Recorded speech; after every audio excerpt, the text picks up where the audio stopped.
thinking, "Here at long last is the sort of man so badly needed. A man of that kind is a jewel beyond price."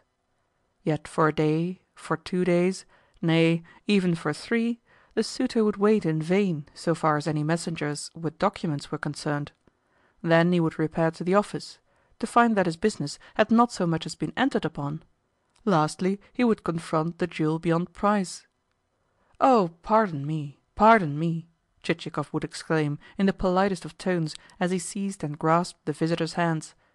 "The truth is that we have such a quantity of business on hand. But the matter shall be put through tomorrow, and in the meanwhile I am most sorry about it." And with this would go the most fascinating of gestures. Yet neither on the morrow, nor on the day following, nor on the third would documents arrive at the suitor's abode. Upon that he would take thought as to whether something more ought not to have been done. And, sure enough, on his making inquiry, he would be informed that "something will have to be given to the copyists." "Well, there can be no harm in that," he would reply. "As a matter of fact, I have ready a tchetvertak or two."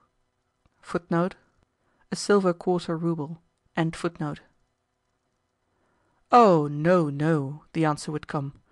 "Not a tchetvertak per copyist, but a rouble is the fee." "What? A rouble per copyist?"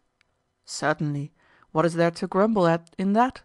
Of the money the copyists will receive a tchetvertak apiece, and the rest will go to the government."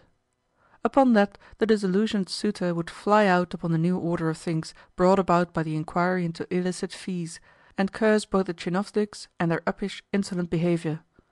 "Once upon a time," would the suitor lament, "one did know what to do. Once one had tipped the director a banknote, one's affair was, so to speak, in the hat. But now one has to pay a rouble per copyist after waiting a week, because otherwise it was impossible to guess how the wind might set. The devil fly away with all disinterested and trustworthy tchinovniks."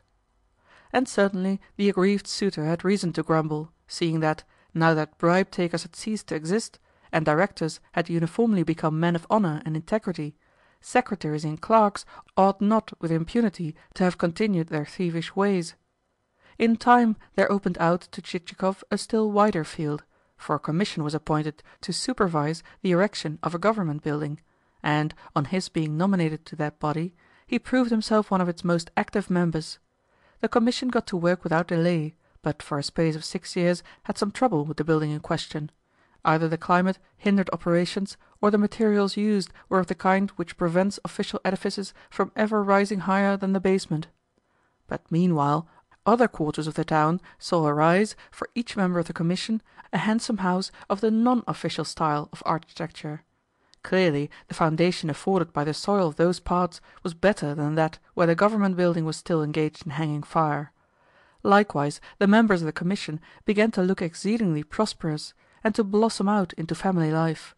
And, for the first time in his existence, even Chichikov also departed from the iron laws of his self-imposed restraint and inexorable self-denial, and so far mitigated his heretofore asceticism as to show himself a man not averse to those amenities which, during his youth, he had been capable of renouncing. That is to say, certain superfluities began to make their appearance in his establishment. He engaged a good cook, took to wearing linen shirts, bought for himself cloth of a pattern worn by no one else in the province, figured in checks shot with the brightest of reds and browns, fitted himself out with 2 splendid horses, which he drove with a single pair of reins added to a ring attachment for the trace horse, developed a habit of washing with a sponge dipped in eau de Cologne, and invested in soaps of the most expensive quality, in order to communicate to his skin a more elegant polish. End of Part 1, Chapter 11, Section 1.